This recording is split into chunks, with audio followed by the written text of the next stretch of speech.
આપણે બેરલ આવે ને બેરલ, તે 200 લીટરનું બેરલનું અડધું કાપી નાખવાનું. બે પીસ ભરી જાય. અને આ હોલ છે ને, આ હોલ ઓક્સિજન માટે, દેખાય હોલ તમને બધા ઓક્સિજન માટે.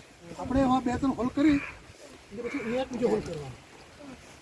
જેટલો આપણે સ્કૂલની આજુબાજુ કચરો પડેલો છે પ્લાસ્ટિક સિવાયનો, પાંદડા છે, તમારે કાગળ છે, હજી તમે પેલું પ્લાસ્ટિક જે હોય ને તે સિવાયનો બધો કચરો આપણે એમાં નાખવાનો. શાકભાજીનો કચરો બધો જ, મચ્છીનો કચરો અને પછી સ્કૂલ માટે નાખવાનો. અને દરરોજ થોડું પાણી નાખવાનું, અડધીની બાટલી પાણી નાખવાનું.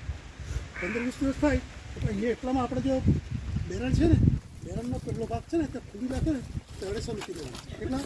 250 ગ્રામ. 250 મૂકી દીધા તો 2 મહિનામાં અહીં આવી જશે. આ જેટલો પાકમાં આપણે એ કર્યું ને તો બધું ખાતર થઈ જાય. વર્મી કમ્પોસ્ટ સિમ્પલી તમે અળસિયા નાખો તો ફક્ત એક કમ્પોસ્ટ છે.